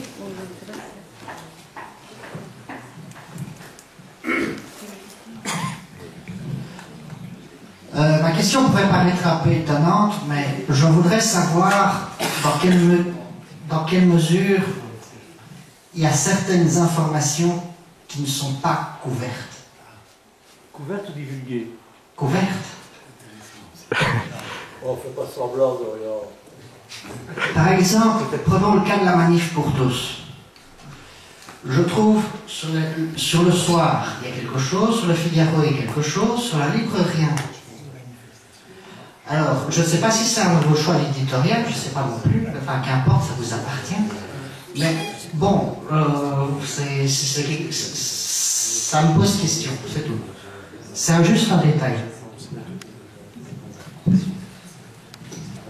Alors, est-ce que le 4e pouvoir inspire Joël Miquel? Ça l'inspire, mais je ne sais pas si... Non, c'est clair, peut-être. Voilà. Bonjour tout le monde. Donc je dois répondre à mon voisin sur le 4e pouvoir, c'est ça? Donc, 4e pouvoir, parce que normalement on est censé avoir 3 pouvoirs, le pouvoir parlementaire, judiciaire et exécutif, pour peu qu'il y ait encore vraiment un pouvoir parlementaire. Ça c'est encore parfois une question. On a quelques états d'âme parfois, oui, comme parlementaire, c'est vrai. Donc évidemment, moi je vais avoir une vision personnelle parce que je suis une responsable politique et donc on a une vision parfois un peu critique sur la manière avec laquelle la presse peut parfois se comporter. Et 2 éléments, moi je suis personnellement, même comme citoyenne avant tout, moi je suis affligée de l'évolution de la presse écrite en Belgique francophone. Et quand on voit comment devient l'ADH, Sud-Presse, les titres, les contenus, ce qu'il y a dans ces journaux, mais c'est à pleurer, quoi. C'est vraiment devenu le nivellement par le bas, où on essaye d'attiser les plus bas instincts des lecteurs, s'il y en a encore. Voilà, on cherche le truc, le titre qui choque, la super querelle ou la phrase assassine, mais surtout le fait divers avec bien les origines, etc. Des trucs, ça, le sexe, voilà, enfin, j'ai l'impression que, allez, en 50 ans, on a un délitement comme ça, mais totalement généralisé, quoi. Les interviews qu'on donne, je donne vraiment un bel truc, une simple expérience personnelle, et Dieu sait si je suis habitué à faire des interviews. Je fais une interview sur les réformes en matière de sécurité. Tout à fait correcte, positive, voilà, les grands axes que l'on fait en police, voilà, les lignes de force par rapport aussi à ce qu'on fait en sécurité, voilà à quoi ça répond cette réforme, voilà, il faut mieux former, tac, tac, tac. Et le titre, ça devient, et voilà, je vous dis que ça. J'ai 10 témoins, 3 enregistrements, etc. Et ça devient le matin, le samedi matin, Joël Milquet flingue la police. Alors, grosse photo de policier, et puis des flèches là, ils sont mal formés, ils sont violents, ils sont racistes, ils sont, voilà. C'était ça avec ma grande photo à côté. Donc après ça, moi je me fais 50 000 amis dans le pays, et donc je suis quand même censé assurer quand même à un moment la gestion. Et tout ça parce que je dis, ben oui, dans les formations, il faut sensibiliser plus à l'interculturalité, au racisme, qui reste encore parfois un vrai problème, voilà la phrase, et ça devient un tas. Bon, c'est une petite anecdote, mais qu'est-ce que vous voulez, après ça, moi je fais plus d'interviews dans ces journaux. C'est encore un exemple qui reste encore relativement honorable par rapport à ce qu'on lit. Donc moi je trouve qu'il y a un nivellement par le bas, et c'est vraiment, pour finir, en termes de population, le degré vraiment zéro du minimum d'élévation intellectuelle. Bon, alors on essaye, alors oui, le type, je lui ai téléphoné, il me dit, mais qu'est-ce que vous voulez, je savais bien que vous alliez me fâcher, que vous alliez m'appeler, mais moi je dois faire vendre. Je dis, mais au point d'aller dénigrer à ce point et détourner, ah ben oui, voilà. Et donc, enfin, voilà, c'est comme ça constamment. Je fais une interview sur la relance, uniquement la relance économique, à la fin un petit truc sur les Syriens en disant, ben oui, je trouve que, alors qu'on est debout, que c'est en dehors de l'interview, et je dis, bah oui, je trouve que l'Europe est quand même très frileuse par rapport à la problématique des réfugiés syriens, etc., sans plus. Et cette interview de 2 heures sur la relance économique, où je ne fais pas toutes les grandes, tu vois, ça devient Joël Milquet, accueillons les Syriens. Voilà, en gros, voilà, très bien, formidable. Après ça, alors évidemment Facebook avec tous les trucs racistes qui arrivent. Non, et je vous donne un exemple, pourtant du soir d'une presse quand même relativement plus éduquée que le reste. Ma question et ma réponse maintenant sur le 4e pouvoir, c'est non seulement un 4e pouvoir, mais c'est un 4e pouvoir, et je suis pour la liberté de la presse, et je suis une grande démocrate, mais j'aime bien les responsabilisations. Et je trouve que le gros problème que nous avons avec la presse de manière globale et de manière spécifique par ailleurs, c'est que dans toutes les démocraties, quand on dit pouvoir, on dit contrôle, on dit contre-pouvoir, on dit règle impérative, et tout le monde doit rendre des comptes. On doit rendre des comptes tout le temps, aux journalistes, à tout le monde, au Parlement, aux médias, et les médias avant le Parlement, puisque les lieux de débat, les lieux de critique, les lieux de pseudo-contrôle démocratique, c'est vraiment tout beaucoup plus dans la presse que ça se passe. Et pas de souci, c'est normal, on est en démocratie, transparence, on doit rendre des comptes. Mais la presse ne doit jamais rendre de compte à personne. Il n'y a aucune autorégulation, ou très peu, je m'excuse, j'ai l'air assez simpliste, mais c'est vraiment d'expérience. Il n'y a aucune... Bon, on a des journalistes de moins en moins formés, qui débarquent, qui n'ont plus aucun code, vous appelez le dimanche n'importe quoi, qui font des trucs, mais sans même... comment dire... parfois même téléphoner pour avoir juste la vision de l'autre. Non, recouper une information, on ne fait plus. Minimalement, demander quand il y a une attaque, comment dire, la vision de l'autre. Pas du tout. Donc il y a, alors ne parlons pas de tout ce qui relève de la vie privée, de la manière avec laquelle on peut tuer quelqu'un, ses enfants, le mettre en pâture publique, parce que ça fait vendre, hein, voilà. Mais sans aucune minimale sensibilité déontologique. Alors moi, les pseudo-comités de déontologie journalistique, je ne sais pas ce qu'ils font, où ils vont, ce qu'ils disent, rien, nada. Tous les sites de presse, partout, DH, etc., c'est un ramassis de propos populistes, racistes, xénophobes, islamophobes, antisémites, poujadistes, hallucinants, rien n'est filtré, voilà. Je veux dire, mais à un moment, je trouve simplement, et je suis très cohérente avec moi-même, quand j'étais assistante à l'université, que j'étais, je suis toujours juriste, mais enfin que j'étais à fond dans le droit. J'avais fait un article de, je sais pas moi, 90 pages à l'époque sur la responsabilité aquilienne de la presse, pour montrer simplement qu'il n'y en avait pas. Et que, normalement, il y a des procédures pénales, ne sont plus jamais intentées, terminées. Donc la responsabilité de la presse, je veux dire, je ne sais pas où elle est. On ne peut pas attenter. Nous, on peut tout subir, des insinuations sur votre vie privée, etc. Vous introduisez une plainte, vous n'avez jamais un jugement, ou très rarement. Enfin voilà, je ne vais pas être beaucoup plus long, mais je suis profondément critique par rapport à l'évolution. Et ne parlons pas du niveau intellectuel global. Alors heureusement, il y a encore un peu de presse qui se tienne, mais on a encore Le Soir, on a encore La Libre, etc. Sûrement, je parlais uniquement presse écrite, je ne vous parle pas des médias. Bon, ça, ce sera encore beaucoup plus long au niveau télévisuel. Mais voilà, c'est une communication de masse qui crée aussi les opinions publiques constamment. Hein, sans aucun recul, sans voir le dommage, sans voir la manière dont on crée des sociétés racistes, avec chaque fois des visions toujours uniformes, et dès qu'on parle de certains sujets, c'est toujours avec les mêmes termes qui reviennent, etc., et qui construisent des opinions qui ne sont pas toujours très positives, et qui créent aussi, parfois, alors autant je suis pour la transparence, et quand il y a des affaires en politique, il faut les condamner, bien sûr, mais à un moment, je veux dire, il y a un rapport aux politiques qui est quand même parfois très malsain, je pense. Enfin, voilà, c'est un titre personnel. Je me doutais que Joël avait quelque chose à dire par rapport au quatrième pouvoir. Et voilà, elle a dit avec franchise habituelle. Mais Dorian a promis de ne pas titrer maintenant Joël Milquet flingue la presse. Non, il vient de le dire. Il a dit, tu vois, quand tu dis, après l'interview sur la relance économique, sur la police, Joël Milquet flingue la police, il a promis de ne pas faire Je termine juste par un buzz. Joël Milquet, promis, hein. Promis. Je termine. Et on ne peut jamais critiquer la presse. On dit, ah, vous êtes contre la liberté de la presse, voilà. Et dès qu'on évoque même, moi je me souviendrai toujours, on critique les politiques sur une série de pratiques. Et moi j'avais posé une question, est-ce que vous trouvez normal que les journalistes se fassent payer par les politiques pour partir en voyage et avoir des per diem? Alors ça, ils n'ont pas entendu. Voilà. Non, je termine tant que j'y suis encore, sinon je vais pour parler 5 heures. Moi, donc en tout cas, voilà. Non, mais il y a aussi quelque chose, bon, moi j'ai aucun problème, on assume toutes les critiques parce que, bon, quoi qu'il arrive, matin, midi, soir, quoi qu'on fasse, on fait pas, ça va jamais, donc on est habitué, on passe.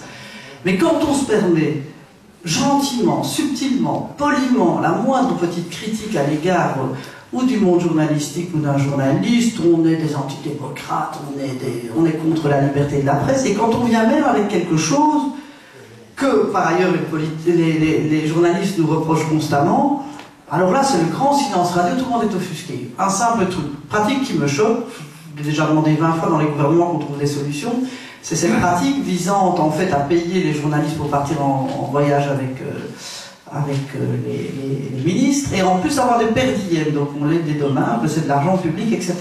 Ça fait un moment grand scandale en France, Patrick Poivre d'Arvor, vous vous souvenez, avait fait un voyage, tout ça, et ils ont pris des règles à partir de là.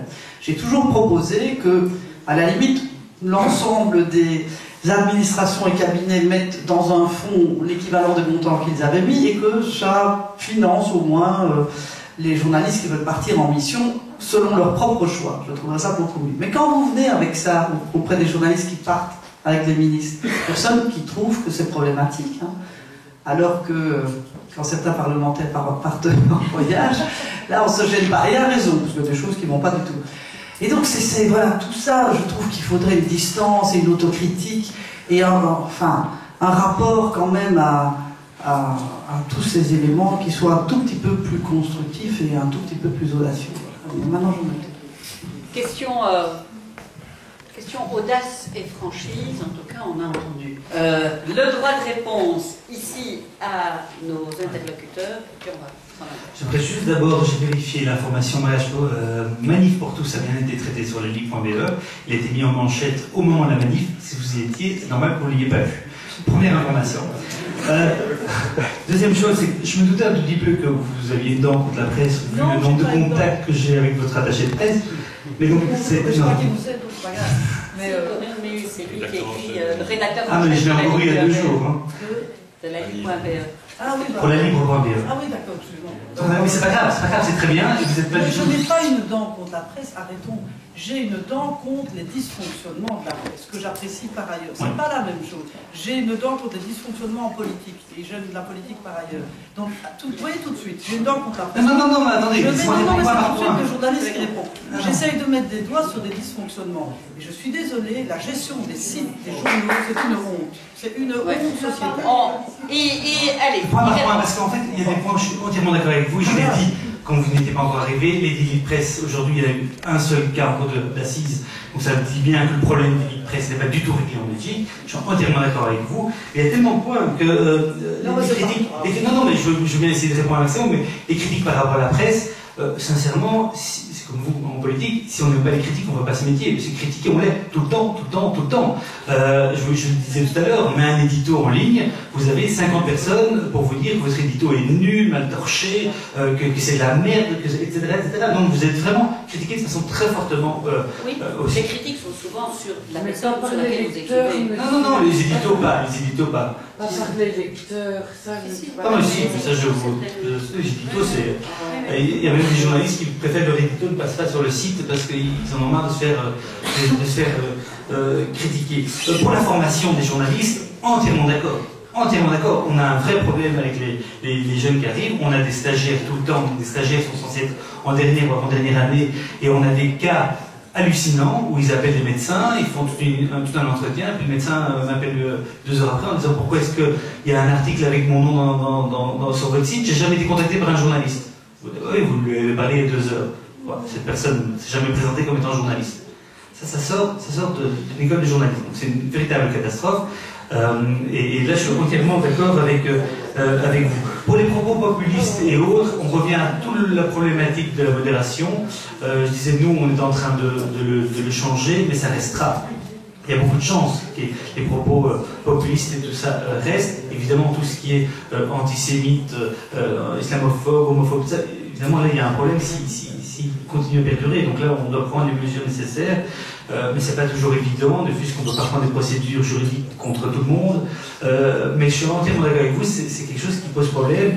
Et l'existence à long terme des commentaires est constamment remise en question. Aujourd'hui, on a vraiment envie de garder les commentaires en dessous des articles, tout simplement parce qu'on est seul média pour pouvoir le faire.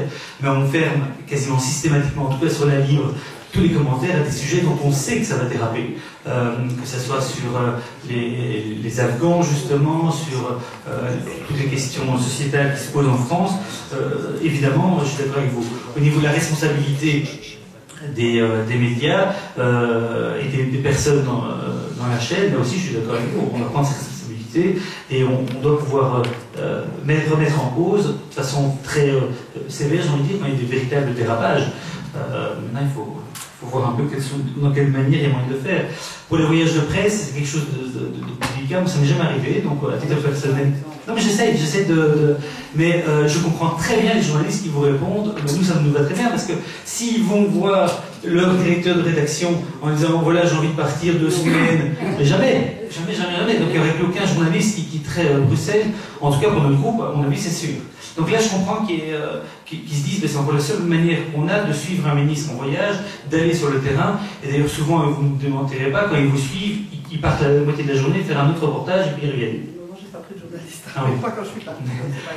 Mais voilà, donc ça, c'est des choses et concernant la critique, en tout cas, moi, je l'accepte très bien. Et sur le site, si on a des invités comme Jean-François Kahn qui tirent sur la presse dans une interview, tout au long de l'interview, c'est justement en tout cas, moi j'accepte les critiques et sur notre site, on laisse le débat ouvert à ce genre de questions. Oui, très brièvement, parce qu'il y avait 2-3 questions. Sur ce que dit Mme Miquet, donc il faut savoir que lorsque nous avons présenté la synthèse des états généraux des médias d'information, nous avions proposé les experts, en tout cas, nous avions proposé la correctionnalisation, le maintien de la correctionnalisation, enfin l'idée en tout cas de la correctionnalisation des délits de presse, puisqu'aujourd'hui, effectivement, nous avions fait le constat qu'il y avait une impunité de fait de la presse aujourd'hui. C'est-à-dire que les délits de presse sont poursuivis en cour d'assises, il n'y a jamais, évidemment, vu l'arrivée judiciaire, une seule cour d'assises qui se réunira pour un problème de presse. Et d'autre part, les dommages, enfin, les dommages civils sont de l'ordre du symbolique. Donc il y a effectivement aucune sanction par rapport à un problème, en tout cas, qui serait posé par un journaliste. Sur le quatrième pouvoir, le quatrième pouvoir dit que les capacités, en tout cas de la presse, à modifier un comportement. Est-ce que la presse est aujourd'hui capable de modifier un comportement, notamment de type électoral? Toutes les études montrent que ce n'est pas le cas, et donc il y a un renforcement des positions politiques qui sont faites, c'est-à-dire que la lecture que l'on a d'une information est en fonction aussi de son background et de sa culture. Et donc généralement, ce qu'on lit dans la presse ou ce qu'on voit à la télévision renforce des positions qui sont déjà acquises au préalable. Et donc le média ne modifie pas radicalement, en tout cas, ou quand il modifie, il est contrebalancé par un effet qui est en effet contraire. Alors sur l'intérêt du public ou l'intérêt des publics, je ne sais plus qui avait posé cette question-là. La différence entre l'intérêt du public et l'intérêt des publics, je pense que les deux ne sont pas incompatibles. Un journal ou une presse digne de ce nom peut s'intéresser à avoir un objectif d'intérêt général, donc ça veut dire l'intérêt du public en général, mais aussi être sensible et être attentif à ces publics particuliers qui le regardent ou qui le lisent. Alors sur l'Europe, effectivement, monsieur il a raison, mais il y a peut-être aussi un problème à réfléchir. Je sais bien que dans mon institution, nous avons créé des filières spécialisées en journalisme européen. D'ailleurs, votre magazine est souvent cité dans nos cours. Mais il y a aussi un travail de pédagogie à faire par rapport de la part des institutions européennes. C'est très compliqué. Les processus et les procédures de décision en Europe sont terriblement compliqués. Les enjeux aussi sont très compliqués. Et donc il y a un effort aussi de pédagogie. Il y a des journalistes qui essayent de le faire, vous essayez de le faire, mais c'est sans doute pas suffisant. Il y a aussi sans doute aussi un travail au niveau même des procédures de décision. Est-ce qu'il n'y a pas moyen à un moment donné, et ça c'est une réflexion politique à avoir, est-ce qu'il n'y a pas moyen à un moment donné de rendre plus lisible en quelque sorte le processus de décision au niveau européen et l'impact aussi que cela. Nous avons fait du journalisme européen de région, c'est-à-dire essayer de travailler avec des journalistes régionaux et de voir et d'informer en quelque sorte leur public sur l'impact qu'a une décision européenne sur leur vie quotidienne, et régionale, sous-régionale. C'est très très compliqué, c'est vraiment très compliqué. Mais c'est vrai que l'Europe, évidemment, est insuffisante, pour moi en tout cas, peut-être que Dorian dire autre chose, mais je trouve que l'Europe est insuffisamment traitée, en tout cas, de manière intelligente dans la presse aujourd'hui. Oui, il voulait rajouter quelque chose. L'Europe, il y a quelque chose qui m'a assez étonné. Je vous fais partager le constat qu'on a fait la semaine dernière. De tous les invités du samedi qu'on a sur le site de la Libre depuis 2 ans, les 2 meilleurs, c'est Jean Quatremer et François Baudonnet. Jean Quatremer que j'avais invité dans cette salle même il y a 2 mois. Contre Philippe Van Parijs. Voilà. Mais c'est donc les deux qui ont mieux fonctionné, ça démontre quand même qu'il y a encore un intérêt. Cela dit, je pense aussi que la difficulté souvent des structures européennes et de l'intérêt, les gens ne voient pas directement l'intérêt direct qu'ils peuvent avoir. Là, on a un rôle à jouer, mais je pense aussi que les hommes politiques ont un rôle à jouer. Quand on voit, je ne pense pas tellement à la confection des listes en cours aujourd'hui, mais quand on voit qui on met parfois sur des listes européennes en France, c'est quand même quelque chose d'assez hallucinant. On voit tout de suite qu'ils sont des gens qu'on va mettre pour ne pas devoir les mettre ailleurs et qui ne sont pas du tout intéressés. J'ai rencontré à plusieurs reprises Rachida Dati qui dément le fait qu'elle n'est pas intéressée. Il suffit de voir son travail pour savoir qu'elle n'est pas intéressée. Il suffit de la suivre, de poser des questions un tout petit peu plus difficiles pour savoir que le dossier ne l'intéresse pas plus que ça. Donc je pense qu'au niveau politique, il y a un travail à faire, et au niveau journalistique aussi, évidemment. Et voilà, mais on doit rendre des choses plus concrètes, sans doute. Et alors, je réponds à la question de l'intérêt du public et l'intérêt public. C'est une question qu'on se pose tous les jours, évidemment. Donc, tous les jours, on se demande si oui ou non on doit parler de ça. Moi, j'ai envoyé un mail ce matin à ma rédaction en disant Dieu donné, on a assez donné, maintenant, s'il vous plaît, passez à autre chose. S'il y a des gros événements judiciaires ou autres, on en parle, mais qu'il ait fait une quenelle hier dans un spectacle, ça n'a pas sa place sur le site. Heureusement, il n'y était pas, mais il a failli y être. Et donc, là, évidemment, il y a des moments où il faut intervenir. Et on revient souvent au problème de la formation des journalistes. Et sur les sites internet, on travaille avec des très très jeunes journalistes qui ont en général 2 ans d'expérience, même pas. Je voudrais juste savoir par rapport à la question de compte premium, comment vous faites pour vos concurrents. Premium et C'est un peu sur la ligne. Mais rapidement, parce qu'on va... Sinon, tout le monde va... La question que je voulais poser, c'est... bon, je constate que les politiques sont un peu en désarroi sur la presse et que les journalistes aussi ont une sorte de désarroi. Et je la comprends parce que moi, je me demande si la presse n'est pas en train... La presse d'investigation est en train de faire naufrage, d'après ce que vous dites. La presse de réflexion aussi. Non, non, mais sur le web. Enfin, oui, mais attendez, c'est très différent. On m'a demandé si, oui. Je finis. Et pour finir, la presse d'information, alors qu'est-ce qui va rester? Il va rester la presse commerciale. Parce que finalement, de plus en plus, les personnages publics deviennent des marchandises et les journalistes, ou soi-disant, qui travaillent sur le web deviennent des vendeurs. Et d'ailleurs, ça se rapproche de plus en plus du travail de la télé, où en France, le directeur de l'information de TF1 avait déclaré, je pense, à un moment, notre travail, c'est de transformer les citoyens en consommateurs. Enfin, c'est à peu près ce qu'il avait dit. Alors, est-ce que c'est ça votre travail? Juste une petite question. Est-ce que Belga n'est pas votre principal concurrent? Est-ce que Belga n'est pas votre principal concurrent? Oui.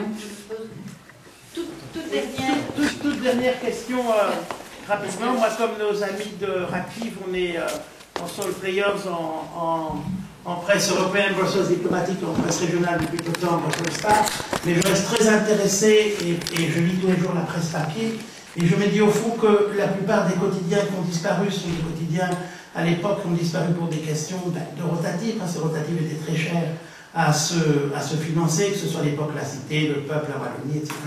Et je me dis aujourd'hui qu'il y a de moins en moins de lecteurs au niveau de la presse papier. Comment va-t-on arriver à continuer à avoir la presse papier, à payer des infrastructures très chères, alors qu'il y a de moins en moins d'abonnés? Est-ce que vous avez une vision sur le sujet? Merci. Oui. Le dernier mot à nos deux invités.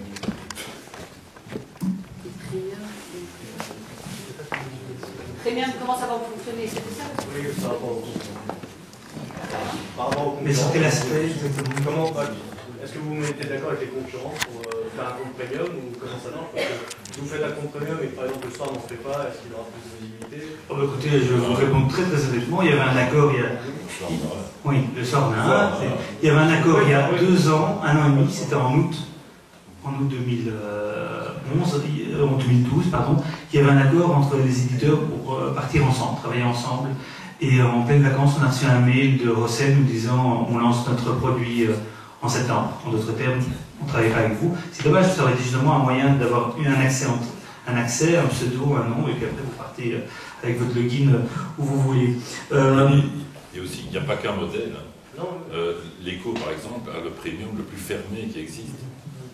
Il est impossible d'acheter un article sur l'Echo. Si vous ne vous abonnez pas de manière de longue durée, vous n'achetez pas un article sur l'Echo. Il disparaît. Il n'y a rien comme information sur le web gratuitement à l'Echo. Pratiquement rien. Il y a des modèles de compte premium qui sont très différents. Les abonnés, vous disiez que les abonnés papier diminuent. Les abonnés ne diminuent pas. C'est la bonne nouvelle. C'est justement que le nombre de ventes en kiosque est en chute fortement. On parle des abonnés. Non, mais on parle des abonnés. Vous parlez peut-être de la Ligue Belgique, mais il y a une tendance générale quand même dans beaucoup de pays. J'ai étudié la presse italienne récemment aussi, à avoir une diminution du nombre des abonnés. J'espère que pour la Ligue Belgique, ce n'est pas le cas. Il y a quand même une tendance générale. C'est la vente en kiosque. La vente en kiosque est une catastrophe au niveau européen et principalement aussi due à la suppression des points de vente. Il faut savoir qu'en France, je pense que c'est 200 points de vente qui disparaissent par semaine pour le journal Le Monde. Donc c'est une véritable catastrophe. C'est le problème des libraires, etc. Oui, chez nous c'est 2 à 3 qui disparaissent par semaine. Mais comment voyez-vous? Non, attendez, je propose de continuer maintenant d'abord les réponses et puis on aura un petit verre. Alors nous dire, je ne sais plus si c'est votre question, nous dire qu'on serait des vendeurs qui ne faisons plus de presse d'information, de presse d'investigation et tout ça. Excusez-moi, mais il suffit de lire les journaux. Il suffit de lire, encore ce matin à la Libre, on avait une exclusivité justement que personne d'autre n'avait sur une affaire qui concerne un explorateur. Je veux dire, des informations, il y en a. Alors on n'a plus les investigations qu'il y avait à l'époque, peut-être, et en tout cas pas sur Internet, tant qu'on n'a pas les moyens, nous, sur Internet, d'agir en tant que tel, mais de l'information, vous en avez aussi. Il y a plus d'opinion, il y a plus de divertissement aussi, et tout ça, j'assume totalement, le fait qu'il y ait plus d'opinion et autres. Mais l'information, il y a encore quand même. Et alors, la question sur Belga, est-ce que c'est notre principal concurrent?